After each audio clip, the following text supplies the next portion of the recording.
I think all men are dogs. I honestly do. You know, every man starts barking sooner or later. There's a particular kind of cruelty in being told you're almost perfect. Not quite right. Close. But no. Octavia St. Laurent heard that verdict over and over, from casting agents who studied her face, from an industry that borrowed her world's aesthetics without opening its doors, from a healthcare system that let her die because the numbers didn't add up. She spent her life turning rejection into defiance, building a self so luminous it couldn't be ignored. And when the world finally looked back, she was already gone. This is the story of a woman who understood that beauty, for people like her, served as armor. It served as protest. It served as the one tool she could carry against a society built to erase her. Octavia St. Laurent didn't only walk ballroom runways, she pushed through every closed door she could find, shaking the frame so the next person could slip through. The cost of being early is always steep, and by the time the culture adjusted, the bill had already come due. Frederick Cox arrived March 16, 1964 in Brooklyn, into a body and a moment that didn't align. Born intersex, Octavia would later say she felt feminine since I could walk. What made her childhood stand out was her family's response to it. Her mother didn't flinch. When strangers questioned the child in front of them, she'd announce flatly, "That's a boy," shutting down the confusion before it could become cruelty. That kind of acceptance was rare currency in the 1960s, and it gave Octavia something most trans kids of her generation didn't get: permission to know herself early. But outside the home, the world had other ideas. By the time she was a teenager, simply existing in public meant risk. New York City police arrested her multiple times for wearing what they called gender non-conforming clothing. The charges were legally flimsy but practically devastating. Each arrest was a reminder that her body, her presentation, her very presence violated an unspoken code. She learned young that survival required strategy. You couldn't just be yourself. You had to be yourself louder, harder, more undeniable than the people trying to make you disappear. At 18, she found the place where that strategy had a name: Harlem's ballroom scene. These weren't the ballrooms of debutantes and charity galas. These were basement competitions and rented halls where Black and brown LGBTQ people created an alternate economy of value. Houses functioned as chosen families, each with a mother and father who mentored younger members. Categories like realness, face, and executive offered a chance to compete, to be judged, to win. Octavia joined the House of St. Laurent, taking the surname as her own. For the first time, her femininity stopped being a problem to fix and became a skill to sharpen. She started walking in 1982. The mechanics were deceptively simple. You entered a category, walked the runway, struck poses, and waited for the judges' scorecards. But the stakes were existential. Ballroom asked the question the outside world refused to. What if you got to define realness for yourself? What if a panel of your peers, people who understood the work it took to survive, decided whether you succeeded? Octavia excelled. She walked to Diana Ross's Swept Away, moving with a confidence that suggested she'd already won before the music started. Judges flashed tens. The crowd erupted. She was building something, not just a reputation, but a self that could withstand the city waiting outside. Ballroom categories weren't abstractions. They were rehearsals for a hostile world, each one testing a different survival skill.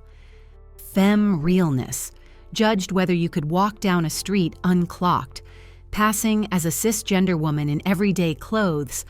Face measured beauty against standards set by fashion magazines. High cheekbones, symmetry, the kind of bone structure Vogue photographers loved.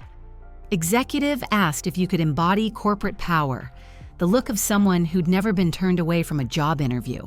Octavia competed in all of them. She won in all of them. But a contradiction emerged as her scores climbed. The better she performed in ballroom, the clearer it became that the prize didn't exist. Femme realness prepared you to pass undetected in a world that punished visibility. But Octavia didn't want to disappear. She wanted to be seen. Face judged you against supermodel standards, but the fashion industry had no interest in actually hiring someone from the ballroom scene. The whole system was training her to meet requirements for a test she'd never be allowed to take. She knew this, and she kept walking anyway. By the mid-1980s, her reputation had solidified. She was one of the scene's standouts, a performer who could command a room just by entering it. She developed a personal aesthetic that borrowed from high fashion: Manolo Blahnik heels, tailored silhouettes, the kind of polish that whispered wealth even when she had none. She created identities within identities, at one point styling herself Heavenly Angel Octavia, St. Laurent Manolo Blahnik, each name adding another layer of armor. The extravagance spoke of intent, not vanity. It was her declaration of presence. Her confidence became its own category. She told interviewers, "I love myself for who I am. I'm beautiful. I'm talented, and there's no woman who can stand out next to me." It sounded like arrogance until you considered the context. A trans woman of color in Reagan's America, repeatedly arrested for clothing choices, HIV beginning to tear through her community, the fashion world she studied so carefully, offering nothing but closed doors. That kind of self-love didn't come naturally. It was built, piece by piece, as protection against a culture that wanted her ashamed. She also developed a harder edge. After a string of abusive relationships, she coined a phrase that would follow her for years: "Men are dogs. Sooner or later, all men start barking." The sentiment wasn't born of bitterness, it came from recognition. She'd learned that even admiration could be violent, that the men who desired her often resented that desire, and that safety required constant vigilance. The ballroom gave her a space to be celebrated, but it couldn't protect her from what waited outside. She was mastering an art form with no professional application, perfecting a skill set the industry would never value, and she kept going. In 1989, filmmaker Jenny Livingston began filming Harlem's Balls. The documentary, Paris is Burning, premiered in 1990 and drew wide attention. It introduced voguing, houses, and reading to a mass audience through subjects who could carry a scene with a sentence. Octavia stood out. Her most remembered sequence follows a Ford model's open call. The camera finds her in a room of supermodel tear-outs: Naomi Campbell, Linda Evangelista, Christy Turlington, studying angles and building poses. Then the audition. A crowd of hopefuls, Octavia working the same moves, honed on ballroom floors. The lens holds on her face as she waits. The verdict doesn't play on screen. The next scene delivers the answer, cut to the ballroom. She walks realness and pulls perfect tens. The scorecards pop, the crowd screams, and the film lays down its thesis. She reads as flawless by the scene's standards and invisible by fashion's. That gap is the point. Another line sealed her place in memory. She looks straight into the lens and says, "I want to be somebody. I am somebody. I just want to be a rich somebody." The sentence landed as ambition and reality check at once. She didn't seek discovery. Cameras already found her. She sought conversion, visibility into stability.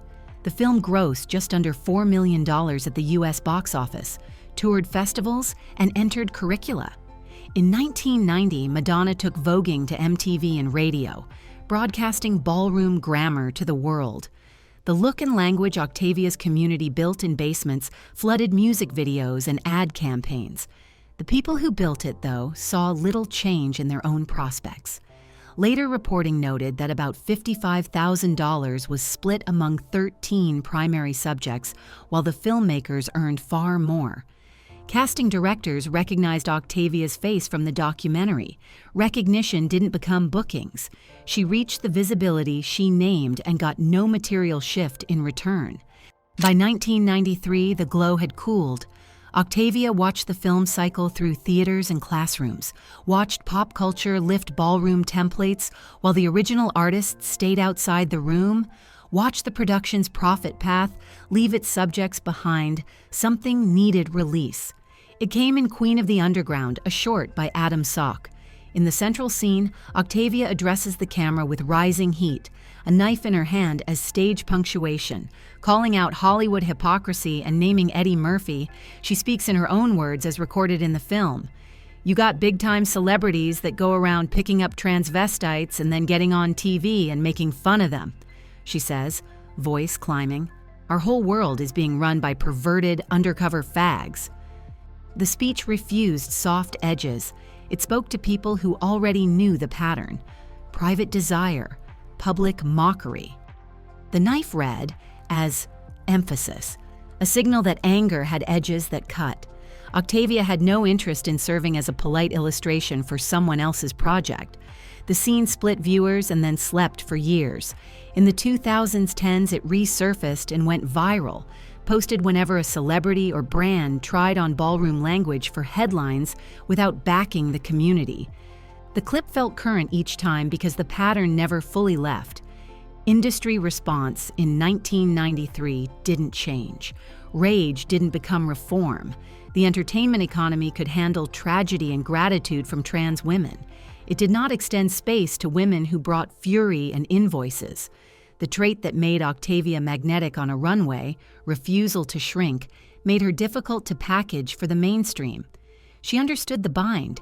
In interviews, she alternated declarations of self-love and hard assessment. "I love myself, honey. Men are dogs." Both could hold true. She could value herself and still see that structures around her valued the work, not the worker. Visibility without a shift in power left people on display, not on payrolls. Her HIV diagnosis arrived in the early 1990s.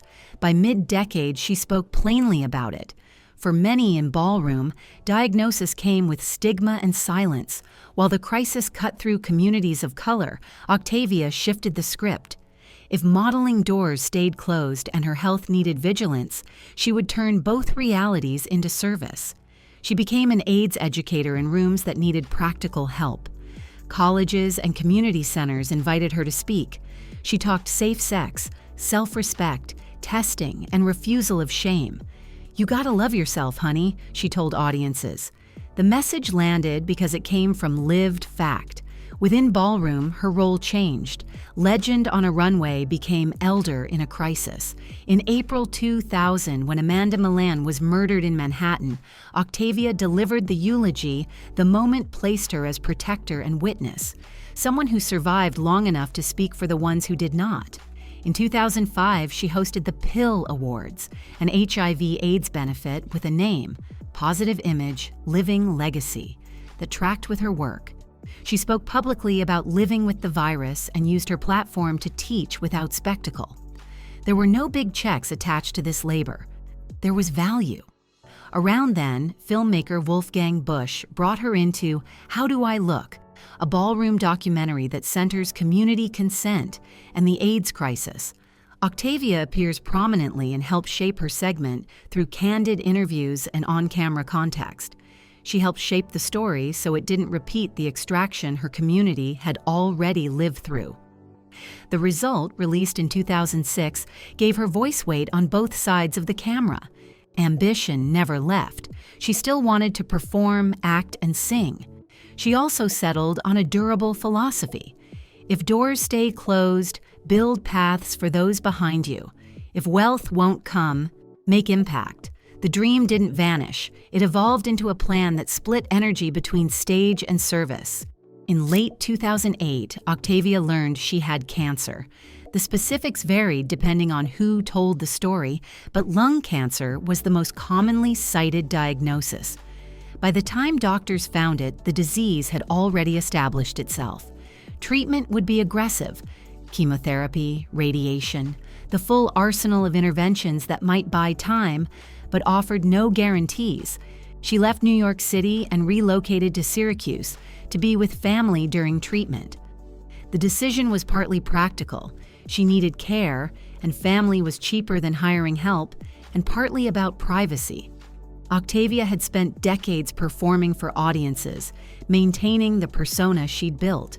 Chemotherapy strips that away literally, pulling out hair and hollowing cheeks, turning the body into something unrecognizable. She wanted space to fight without being watched. She still reached for a stage. In 2008, she mounted a one-woman show at Spirits, a Syracuse gay bar. No video survives and no reviews remain, yet the choice speaks clearly. Even with hair gone and energy low, she kept choosing performance. She joked that the hair loss made her look even fiercer, flipping a marker of illness into style. Around that time, she connected with Swedish filmmaker and producer Petter Wallenberg. He proposed a dance track that blended her voice from Paris is Burning with fresh vocals. The song took the title Be Somebody. Lifting her famous line into the hook, Octavia agreed enthusiastically. She'd always wanted to sing, had mentioned it in interviews for years, but no one had taken the ambition seriously Wallenberg did. He brought recording equipment to Syracuse, set up makeshift sessions, and discovered that Octavia's singing voice was stronger than anyone expected. The recordings happened in fragments, whenever she felt strong enough, whenever the treatment schedule allowed. Wallenberg would later describe being stunned by her vocal ability, the way she could shift from speaking to singing without losing the personality that made her recognizable. They pieced together the tracks slowly, building something that blended past and present. The young Octavia from 1990 declaring her ambitions, the older Octavia, in 2009 still reaching for them, but the cancer was faster than the music. By early 2009, it had spread despite treatment. Octavia was in pain, tired in ways that rest couldn't fix. The financial reality was becoming impossible to ignore. Medical bills accumulated. Insurance covered some costs but not others, and the gap between covered and uncovered kept widening. She was running out of resources to fight with, and the disease knew it. In March 2009, Wallenberg called from Sweden to check on progress. The chat flipped into an interview without labels. Even sick, Octavia's cadence carried the same lift. She spoke about next steps, her steps, once the record finished. "I'm blessed because the children are still talking about me," she said, nodding to the ballroom crowd that still told stories about her walks. "I want to sing." She spoke about a family linked to music, naming Louis Armstrong as an uncle and saying her mother had performed with groups like the Sweethearts and the Crystals. Documentation didn't surface to confirm the lineage, and Wallenberg didn't press. What mattered that day lived in her belief that music sat in her history and would carry her forward. "I'm ready to do bigger and better," she said. "I am ready to be out there." The disease had taken hair, strength, and money. It had not taken vision. Wallenberg hung up thinking there was still time to complete the work. 2 months later, on May 17, 2009, Octavia St. Laurent died in Syracuse, New York. She was 45 years old. The paperwork cited complications from cancer. The fuller picture included uncovered costs, denied coverage, and the long price of pushing against systems designed to keep people like her outside friends, learned through calls and quick conversations at events. There was no network special or public tribute at scale. Within weeks, details emerged through the community house father, Jack Mizrahi, said she had called near the end. "Octavia died penniless," he said later. "She called me and told me she was dying, but her insurance wouldn't cover it." Surgery that might have helped exceeded what coverage allowed. In her last months, she fought on 2 fronts: disease and paperwork. Her funeral took place in Brooklyn. The flyer named her Heavenly Angel Octavia, St. Laurent icon, using the full identity she had claimed. At the bottom sat a line from that March call: "Life is all about living. Don't take nothing for granted." Ballroom elders showed up. Activists came. Wolfgang Busch wrote a tribute later published in the Village Voice. Octavia was a winner. She never gave up. From Paris is Burning to How Do I Look, we will always treasure and remember Octavia, walking face in heaven with the angels. Mainstream obituaries were brief. On the New York Times fashion blog, The Moment, Horatio Silva wrote that the world felt a decidedly less chic place without her. A few LGBTQ outlets carried notices. Then the cycle moved on. She had wanted wealth and died without it. She had demanded recognition and left quietly. The last performance didn't happen on a runway. It happened in the slow, private work of leaving while still speaking about a future. Death should have meant vanishing for someone who passed without money or mainstream fame. Her image did not vanish. House of Wallenberg released Be Somebody, built from her words with new vocals. The stark black and white video followed in 2014. The video showed rows of voguers moving in unison while her voice threaded samples from Paris is Burning with fresh vocals. Dancers wore black. The tone felt ritual, a community calling someone back through steps and lines. The video traveled online and found viewers who hadn't seen the documentary, but recognized the style from shows like Pose. Comments filled with basic questions. Who is this? Why did no one tell us? A second life started through discovery loops. Old footage from Queen of the Underground resurfaced, especially the knife monologue, and spread across social feeds whenever public figures dipped into ballroom language without offering support. The scene filmed in 1993 kept proving current. Media pieces followed. In 2021, Jezebel ran a feature calling her a breakout presence in Paris is Burning and revisiting how she spoke about identity without trimming edges for comfort. 2 years after, Vogue's Ballroom Oral History mentioned her by name. Jack Mizrahi repeated the story about insurance and cost, using it to underline how often legends built the stage and left with empty pockets. Pose aired from 2018 to 2021, shaping drama from 1980s and 1990s ballroom. Viewers who knew the history asked the same question over and over. Could Octavia have anchored a character like Electra? The show existed because groundwork like hers existed. She died 9 years before the pilot. Timing made the answer moot. Her lines turned into memes. Men are dogs on graphics. I love myself for who I am on shirts. The forward audition sequence served as shorthand for systemic exclusion in essays about trans representation and fashion gatekeeping. Each reuse acted like a small resurrection, pulling her into new conversations.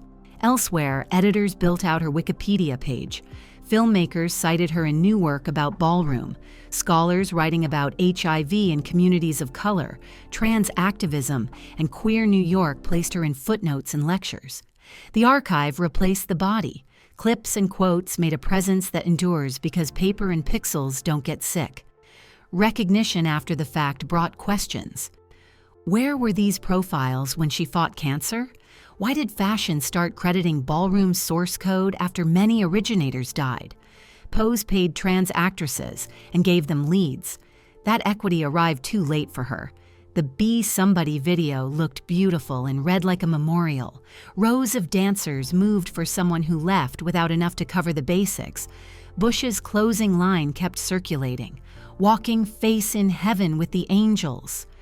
The picture comforts. She had aimed for Paris, Milan, and New York runways that pay and credit the work.